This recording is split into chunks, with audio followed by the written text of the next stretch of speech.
Hello, everybody. Warm welcome to all of you, and thank you for joining us for another installment of Edugo.AI webinars.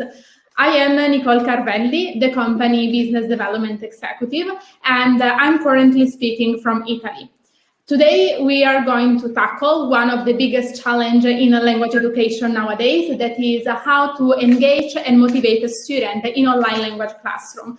And to do that, we have two special speakers with us, that are Chris Farrell and Giuseppe Tomasello.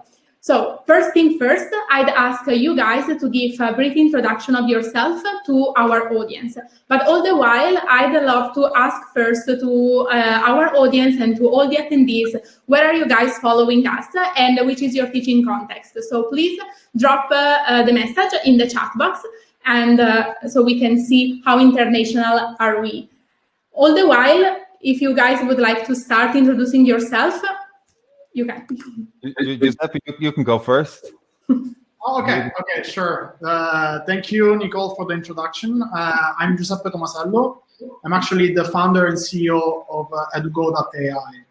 I started this company, Edugo.AI, 4 years ago with the objective of using artificial intelligence in order to expand the impact of teachers or language teachers into online language education. So actually, our company evolved a lot, especially during the past year, and we built a really innovative solution that is leveraging artificial intelligence in order to improve specifically the pedagogical approach of teachers and educators when they teach online. So today, actually, I'm really excited because the topic of this conversation is really relevant, and I'm really excited, especially because Chris is going to show to us actually like all the theory and background about what are the best practices in order to engage students in online classrooms. And then after Chris giving us like a general introduction from the theoretical perspective, we're going to jump in Edugo use case study, where actually we're going to see our technology in action.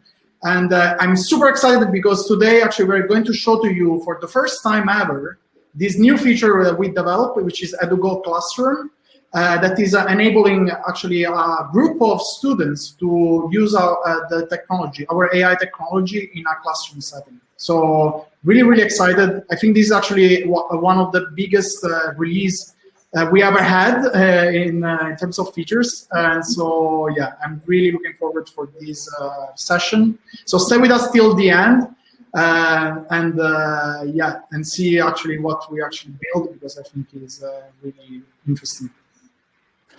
Hello, my name is Chris Farrell. I'm head of training and development with Centre of English Studies, and I'm a board member with Eaquals, and I chair the English UK Academic Advisory Group. Nicole, will I just go? Will I go? No, just give a brief introduction, and for the slide, wait 1 second. No, it's okay. Well, I'm going to tell you what I'll talk about today. So obviously with Edugo, we're moving towards the classroom feature, and when we talk about the classroom feature, it's been a big issue since the pandemic, since the quick pivot to online, the idea of motivating and engaging students. So we're going to talk a little bit about the theory behind motivation and engagement, really briefly, and we'll look at what that means in the online context. I think I'll just go. Will I? Yeah. Sure, Chris. We're just going freestyle here. So if I have control, don't I have the console? Yeah. So when we look at engagement of learners and motivation of learners in the online classroom, we really need to focus on the learner experience and the teacher experience. What does motivation look like from the student's perspective, and what does the act of motivating look like from the teacher's perspective? So there's a couple of key pieces of theory that we need to rest everything on. And it's really important to remember that when we look at our preparatory teacher training and our general teacher training, which we all go through, whether that's the CELTA, whether that's a Trinity certificate or a degree or whatever, we do focus on engaging and motivating learners in a face-to-face context. And we do have a lot of experience with it. And students obviously have their apprenticeship of observation. They're used to being students. They know what way they're supposed to react and what they're supposed to do, whether it's to self-motivate or to take cues from the course material for motivation. From the teacher or from the learner's perspective, again, we have to look at the learners being interested in what they're actually doing. So the learner is actually taking that interest, whether that's from the teacher activating the schemata and involving them, or whether it's the learner finding something which interests them in order to actually latch on to something that they like. We also have that concept of risk. And we always look at that, engagement, motivation doesn't happen unless there is a challenge, unless there is a big challenge involved, unless there is something to overcome. And I do think that's massive from the learner's perspective, is to actually seek the next risk and to look for the next challenge. Now, obviously, that challenge should be pedagogical. It shouldn't be, my tech isn't working, my internet isn't working, or I don't have space to do my lesson. So the challenge has to be in the way of achieving a learning outcome, rather than something which is a friction factor or something which is going to hinder development. So again, with the online classroom, what we're looking at is providing pedagogical challenges and ensuring that, our challenges are beatable, achievable. It's important that learners are involved in their work. And this might seem really basic, it might seem really straightforward, but there is a temptation in the online classroom to make the lesson very teacher-centered, and to make, TTT, that teacher talking time, become a really prominent feature, mainly because it can be quite difficult to ensure that you're getting feedback from everybody. The teacher might be a little bit nervous and they might want to progress the lesson as quickly as possible. But we do need to involve students in their work, encourage students to be involved. And this may involve a blending of the synchronous and the asynchronous spaces, the live and the non-live spaces. And probably you've looked, if you've been engaged in online teaching for the past 12 months more, you've looked at stuff like using a VLE, a virtual learning environment, like Google Classroom, like, I don't know, whatever, even Microsoft Teams, as a space where your class might live in the non-live space. And this is important in order to keep up that idea of collegiality and the idea of peer support with students constantly able to access some degree of education. Whereas in a face-to-face, we don't really have to worry about that, because the face-to-face context can be so, we can get a little bit deeper with the motivation, with the learning in a face-to-face context, where we have to create it in an online context. Motivation also involves persistence despite challenges. And again, when we look at an online context, a lot of the challenges can be technological. Maybe it can be they don't have the tech skills to work the particular tech you're trying to work with, or they might feel isolated or whatever. We have to ensure that despite these challenges, we are providing avenues for persistence. We are supporting students through their challenges. And this can be quite difficult for teachers in an online context when we don't fully understand the technology or it's not working for us. And also we have to ensure that the students achieve certain challenges and take delight in accomplishing their work. There has to be some positivity in accomplishment. So that involves setting achievable learning outcomes, making the success criteria of the learning outcomes visible, and ensuring that you're giving feedback on your assessment. So you tell the student what they're going to learn, you tell them what that's going to look like, you help them through, and then you give them feedback on whether they did a good job or they need to practice a little bit more. Again, this is really straightforward, and we know it all in the face-to-face context. What we're all looking at now is, what does this look like in an online context? How can we train teachers? How can we train students? And how can we set up our schools so this is standard? This is what we're doing, as a routine. Ooh. From the teacher's perspective, so what the teacher must actually do in order to create an environment which is motivating and engaging for students. Again, the teacher is providing intellectually challenging learning experience, whether that's through material creation or classroom management, lesson planning, and all this kind of stuff. They have to be obviously that continuous challenge. And this involves a concept called pedagogic reciprocity, where the student is teaching you as well as you teaching the student. So we do this as a routine in a face-to-face class, where we might set up a presentation and get the student to present a piece of information that they know about. Tell me about your family, tell me about something. Or they write, they engage in some sort of productive task to share information with you.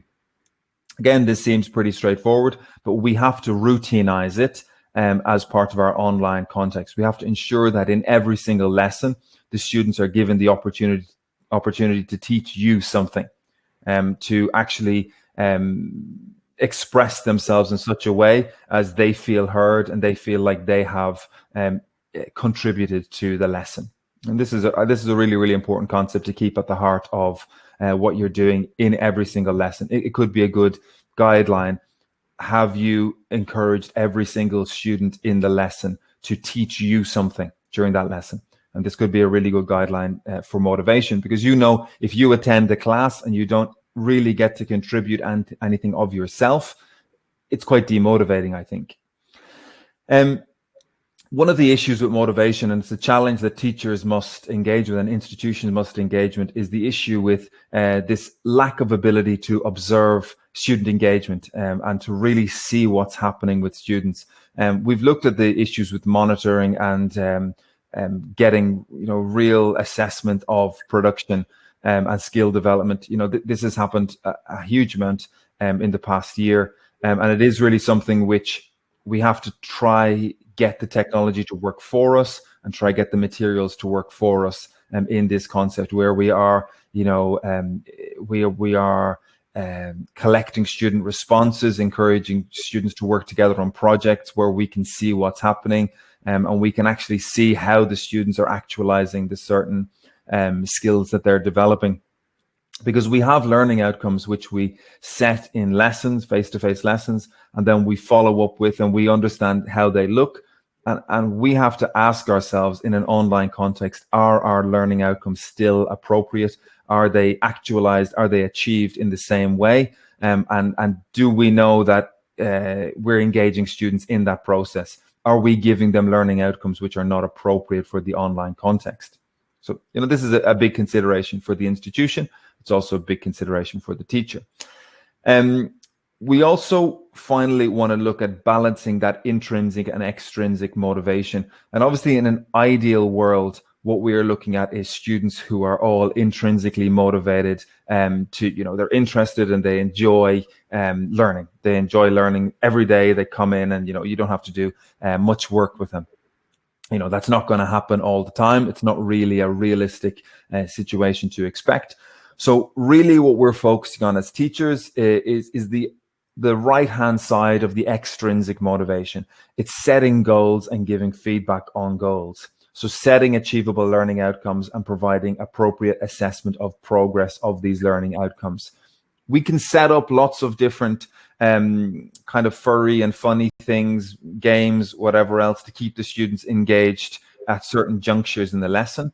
But long-term, establishing goals and giving feedback on the success of these goals is going to be a continuingly motivating factor. So we need something which is actually where the students can see where they are, where they're supposed to be, and how they're going to get there.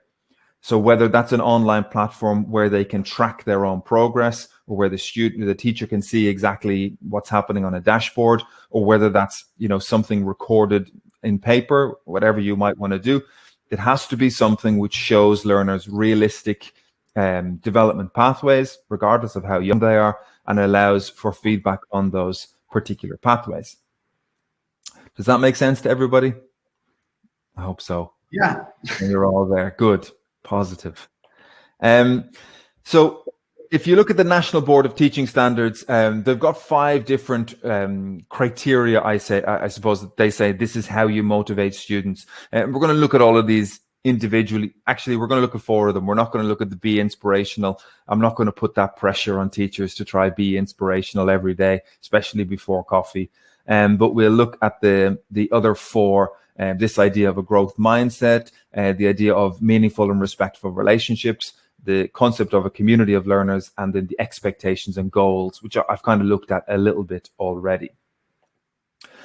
When we talk about a growth mindset and a fixed mindset, these are obviously buzzwords that are, thrown around, and they look great and they sound great, and everybody wants to have a growth mindset.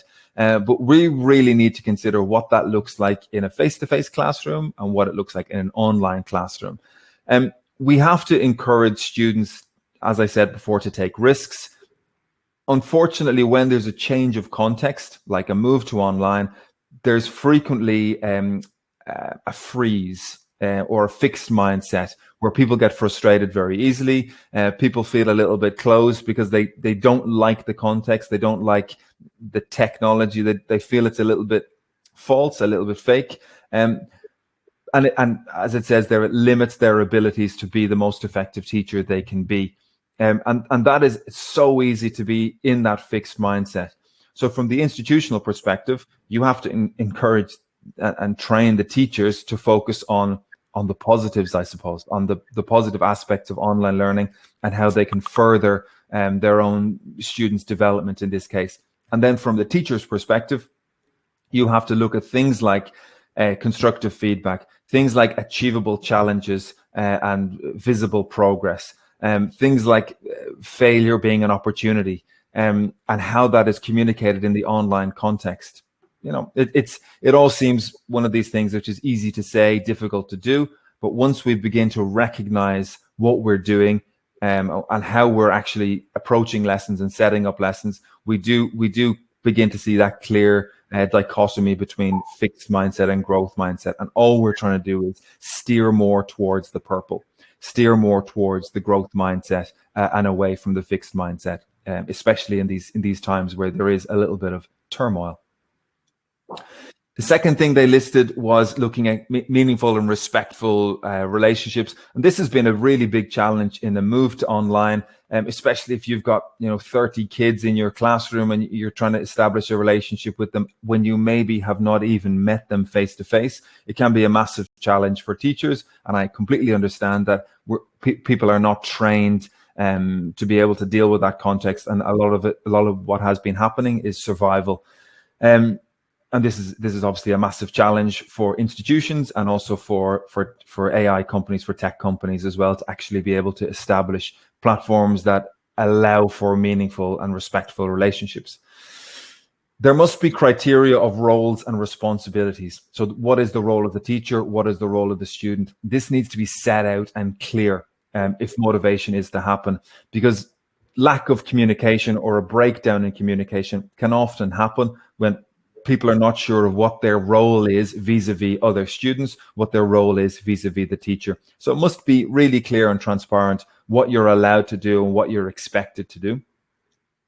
And we are also trying to reduce the friction factors for in lines of communication in achievement. When I say reduce the friction factors, I mean if you want the students to do something, make it as easy as possible for them to do it. Don't put barriers in the way, because friction factors just make it really, really easy for people to fall back into the fixed mindset, and then that's going to damage the relationship between you and the student from the teacher's perspective. And that's really difficult for the teacher to see if a relationship has been damaged or if a friction factor is happening, because a lot of what's happening online is invisible to the teacher. So the teacher has to put themselves in the mind of the student and say, what do I want them to do? And how can I make that as easy as possible for them to do? Because any barriers put in place, you're going to start losing people. Added to this is that concept of positive nudging. So friction factor is going to move things out of their way, and then a nudge is going to kind of push them towards it. And a nudge could be as simple as, setting up a competition in the classroom where there's 3 different groups, and whoever does their homework gets 10 points. So whatever group has the most points at the end of the week is going to be the group that wins, whatever.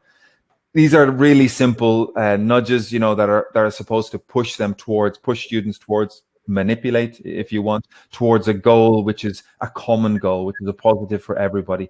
And the incorporation of a reduction of friction factors and an incorporation of positive nudges is going to be a really, really useful way for you to maintain a good relationship and ensure that everybody is moving in the same direction.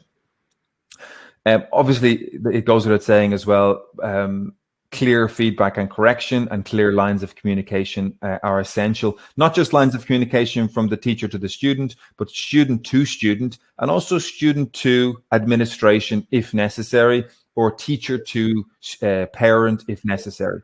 Clear lines of communication which exist in a face-to-face context, and you just must make sure that they exist in an online context as well. We also are looking at that growth of a community of learners in the classroom. It's one of the really big victories, I suppose, in a language classroom, especially when the students are collaborating on tasks together in the target language, and they're working together without the teacher being involved. And it's really a common thing that we set up in a face-to-face classroom, and it's easy not to do it in an online classroom. As I said, it's easy just to have every single relationship with the teacher and not relationships really established between students. Just because it can be difficult for the teacher to monitor all of these relationships at the same time, and it can be difficult for the teacher to safeguard the relationships. So we do need to ensure that there's policies from the school, and also there's the technology which reduces those friction factors for inter-student relationships. As I say here, this is done between asynchronous and synchronous engagement, a blending of both forms of engagement, encouraging project-based learning and giving the students all of the tools they need and trusting them to collaborate together. Promotion of this collaboration and cooperation throughout your lessons. And you know, that's an engagement with that reciprocal teaching, and you know, they're going to be trusted to go away and do something, and then come back and present to you. Using the target language as a tool of communication, I think, is pretty common. And then the idea of planning for differentiation. And when I say differentiation here, I mean learners who are at different abilities, but they're in the same class. And it's encouraging, you know, students to support each other in certain things which they mightn't be as good at. For the teacher, it's fundamentally being aware of any challenges or struggles that a student might have and ensure that they feel like they're part of the classroom community. Because it can be really, really easy just to teach the 60% of students who get it and ignore the 40% of students who might not. So we do have to ensure that we work to understand where students are in terms of their ability, and also we actually work to encourage other learners to incorporate and collaborate with them. And also we work to set up tasks which keep everyone in the same page, on the same page. So the final thing is to look at, and Bloom's taxonomy is constantly looked at. I don't think that makes it a bad thing, because we are looking at establishing high expectations and establishing clear goals, with our, as I said, with our learning outcomes, with our success criteria, with our assessment, encouraging and ensuring students are challenged in the higher order thinking. You know, it says there risk and challenge are, you know, are big things for motivation, and I think that's fair and that's understandable for all ages.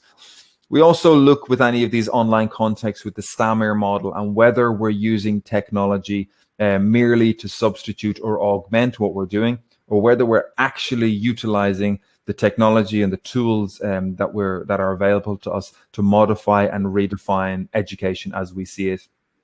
And that requires training from the teacher's perspective. It requires also training and preparation from the student's perspective. But I do think it's far more motivating if we're actually utilizing the technology to engage learners rather than just doing the same old thing that they feel like they might be able to do independently. So I think that is a massive factor, rethinking how we're going to challenge the students in a higher order concept by redefining and modifying our material and our approach in a way.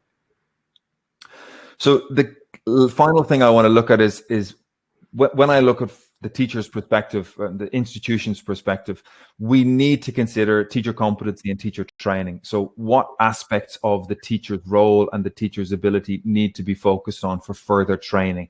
Do they need to be trained on how to actually utilize a specific tool, a specific platform? Have we as an institution or as teachers established what a model of best practice looks like from the online classroom's perspective? Have we got mechanisms in place for feedback and observation from the institution and from the teacher's perspective?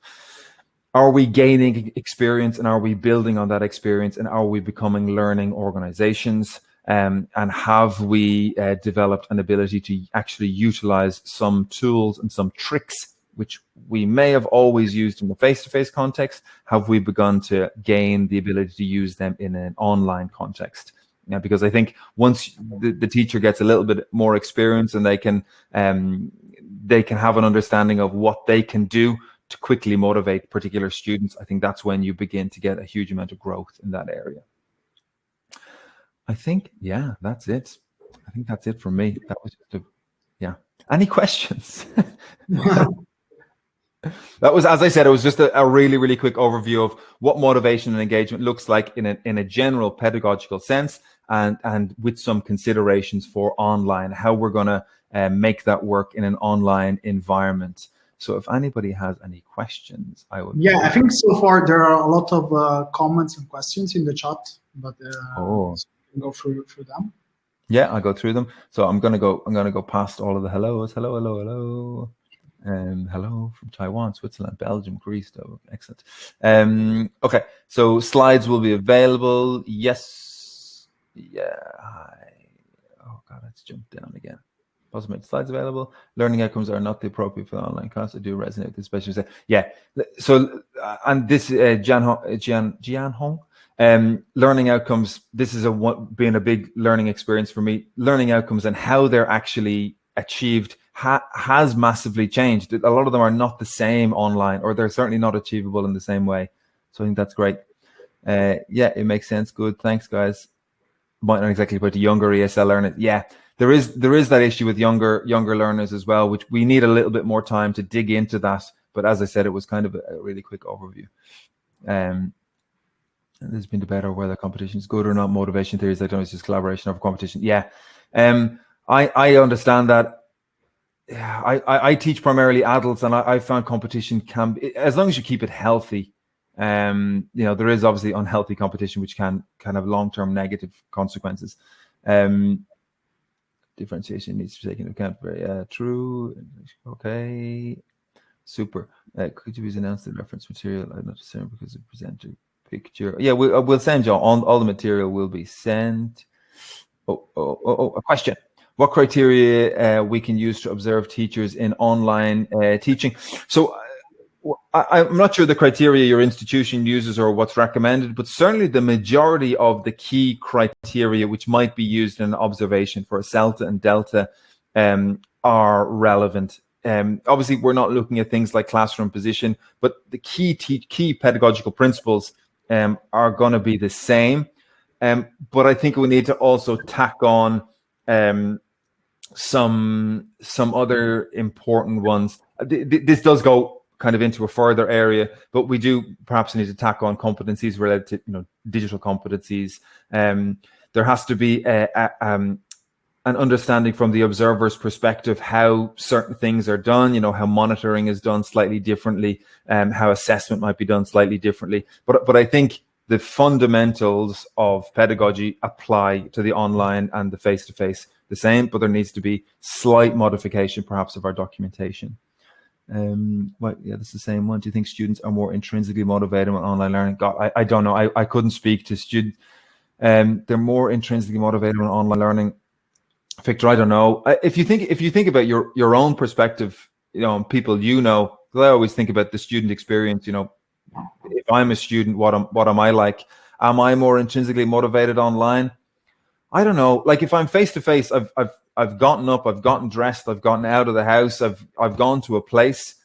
I maybe think face to face might make me more like I've done the effort to go there, so that I might be more motivated in a face to face because I'm like, well, I'm here anyway, you know, so I might as well learn. Whereas if in an online context, there's a lack of effort. Maybe that's just my particular experience, but I can't speak to every learner. I don't know.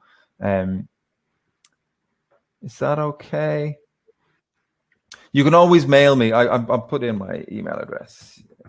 You can always mail me if you have follow-up questions. I would be happy to help.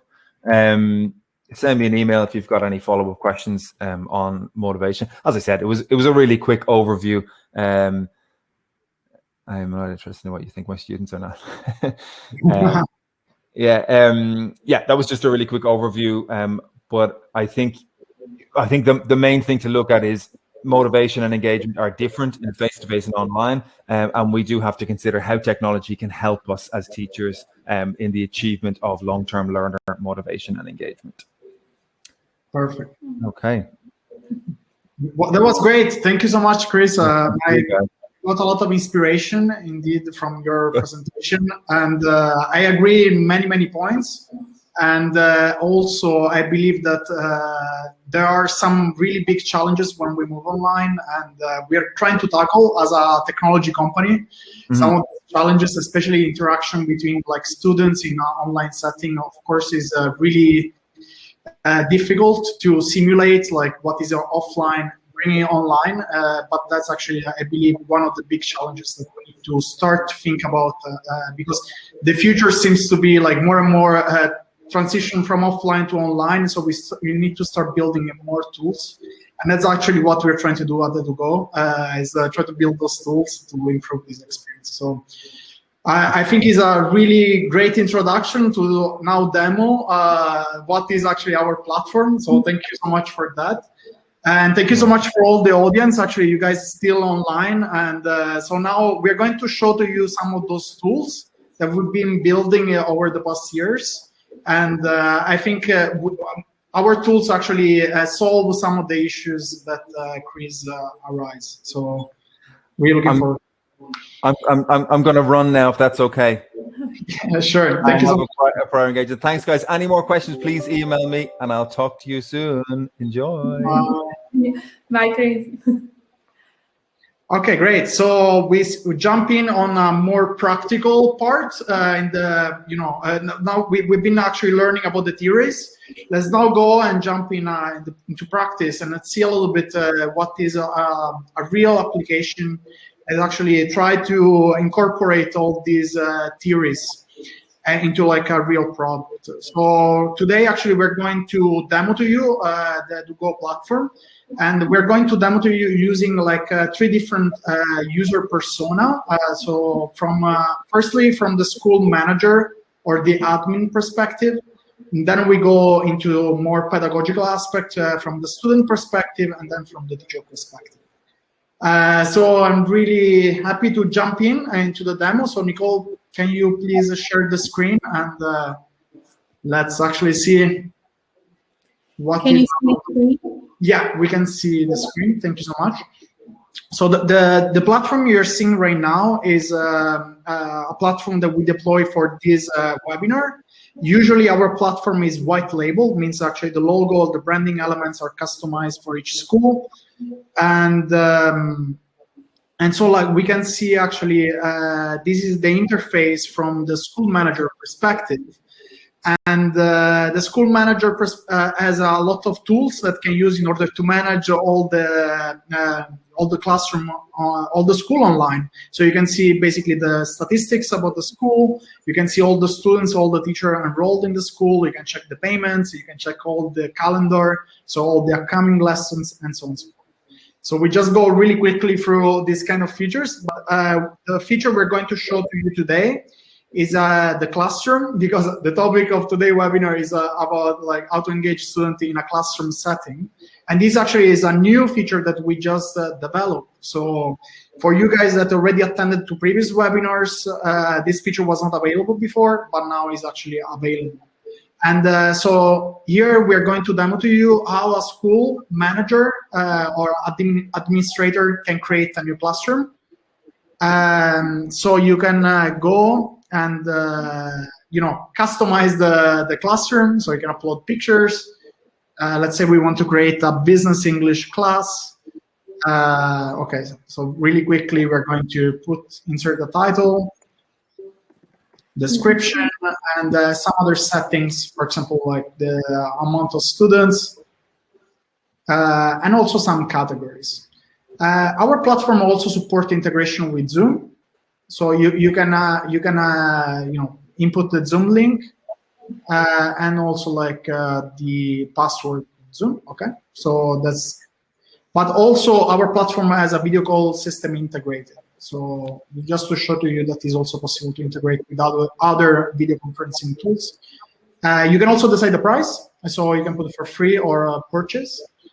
And then actually what you can do is create all the classroom in terms of duration, right? So your classroom will have a begin date and end date, and also like about the frequency of when this classroom is going to be performed. So let's say actually we start in May to June, and we can put here the time with the frequency.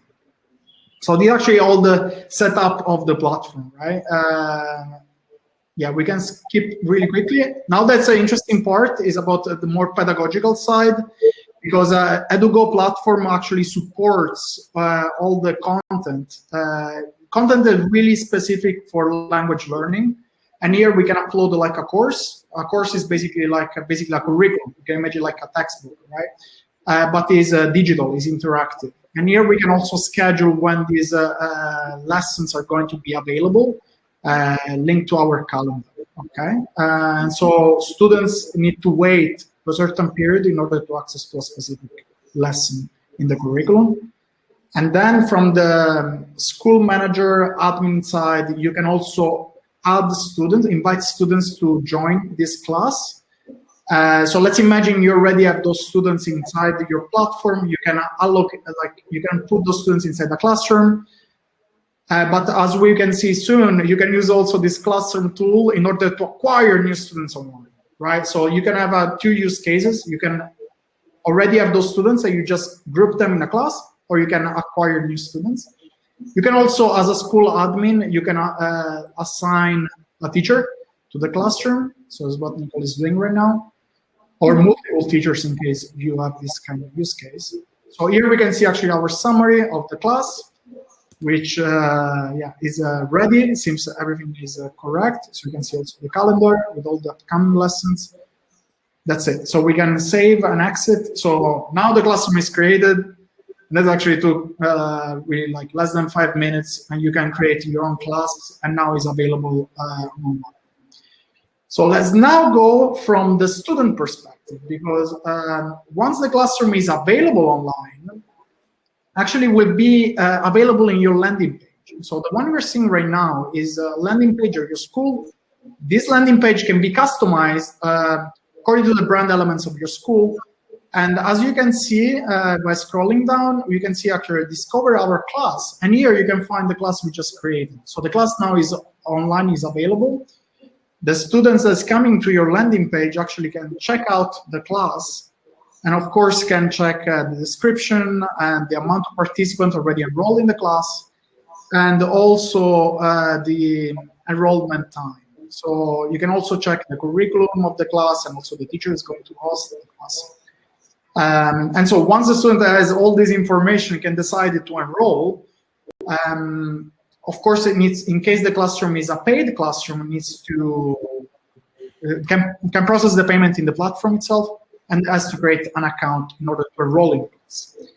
So now actually is the student enrolled in the class, created an account, and now is inside this environment. So these you're seeing right now will be the environment of the class.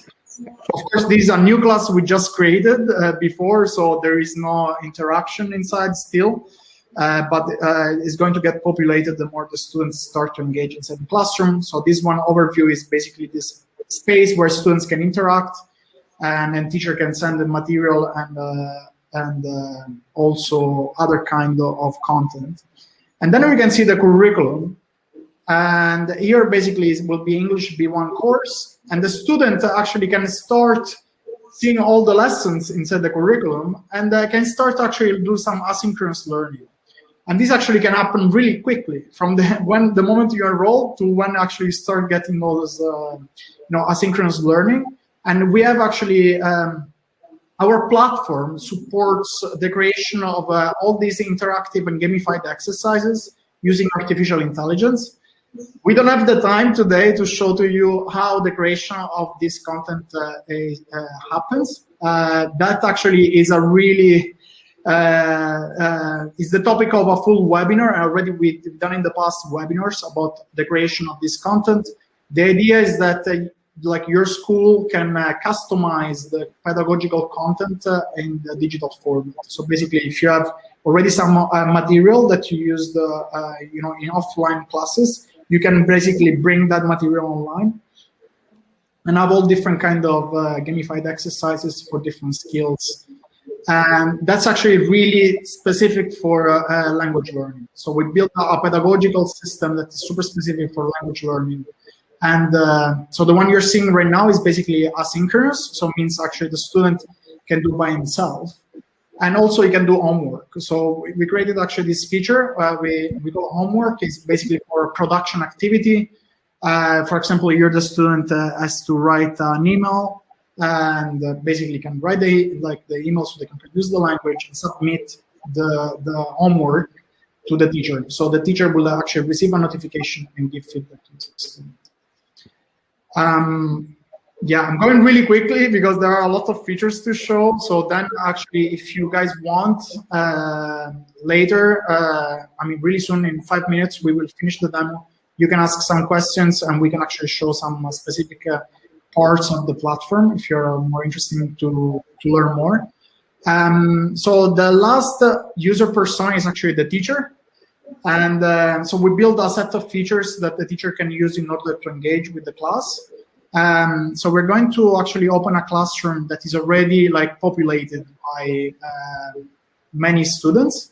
So you can see actually how the platform will look like. So Nicole now is logging in as a teacher inside the platform. And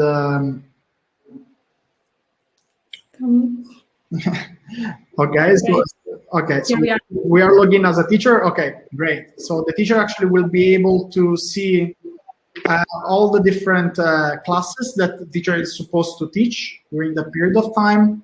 And here actually we can see in the overview, we will see all the different interaction that happens in the classroom.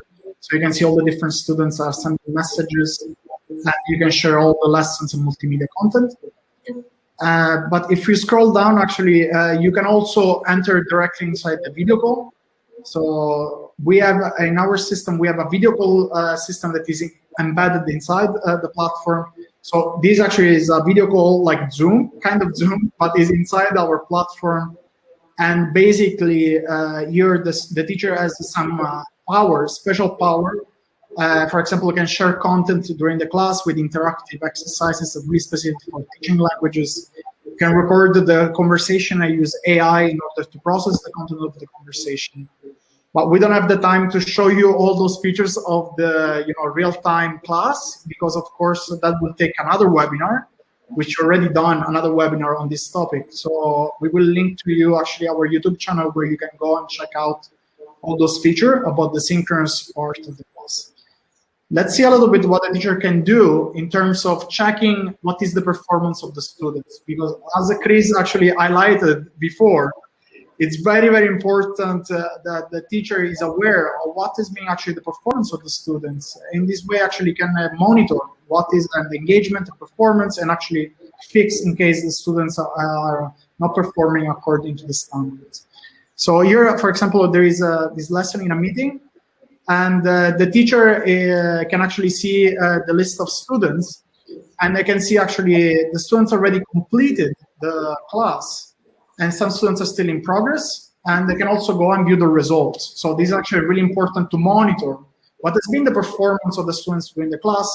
And the result summary, we can have like a breakdown by all the different skills. So we have listening, reading, speaking, words, and then we have the homework side. And the result list, actually, we can go and filter all the right answers and see exactly what has been all the the right answers or the wrong answers did during the class. And so like in this way, actually, the teacher can have a really good and detailed understanding of what has been the performance of this specific student. Moreover, you can go and mark homeworks. right? So the students will submit homework in the platform, and all in the same place. The teacher can check the production activity of the student and then give a mark, basically give a feedback and a mark to the student performance, and send the feedback directly to the student. The student will actually get also an email and get also a notification of the mark, so they can just click on a link and see all the marking happen all in the same place. So it's really convenient and easy to use too. Okay, so we have the last part, and actually to manage the classroom will be the directory. Directory means that basically you can monitor all the students inside the class and what is also the attendance. Since the video call system is integrated inside the platform, we can monitor actually when the students are attending to the class, and in case students are not attending, then we get actually notified with the attendance. So basically, we integrated all the tools that are needed in order to perform online class, and we not only build the infrastructure to manage the class, but also we build all the pedagogical tools that are really specific for language learning objectives. So we collect all the data regarding to the student pedagogical performance. Then we're able to give those data to the teachers and also to the school administrators and to the parents in order to really have a good understanding of what's going on inside the classroom. And once you get the feedback on what's going on, then you can actually fix the weak points. So that's a little bit an overview about our platform, this new feature about the video call, the classroom feature. So if you guys have any questions, or you would like to dig a little deeper in some of those features, please you can ask in the chat. We are going to go through the Q&A. So I can see a bunch of questions, so I'm going to read and go through them. So Anne-Marie just asking, does attendance function if using Zoom integration? Yeah, the answer is yes, because we can monitor actually by the time they click on the link, and so they join the Zoom call. So we can actually have this information. That information is actually stored in our system as well. Okay, Lara. I also feel a disconnect from students when their camera off. Okay, so this is actually a discussion you guys are having with Rui. Okay, yeah. So let me see. Can this support hybrid learning? So John Ong is asking, hybrid learning. I think you're referring to blended learning, right? And so the answer is yes.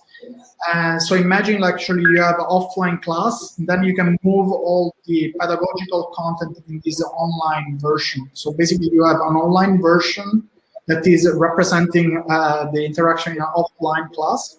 That's totally possible. And indeed, we're going to have another webinar upcoming in June, where we're going to talk about hybrid learning or blended learning, and how those tools can be actually used to empower also offline learning.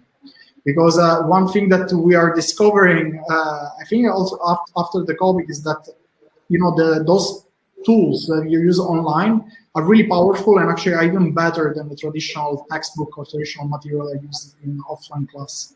And so we really think about that online school can become actually a really powerful tool that you can use in order to run your offline school as well. Do we have to provide the TESOL certificate? Sabrina is asking. No. So, I mean, you don't need to provide any certificate to us. If you want to use our technology, you're welcome to do it.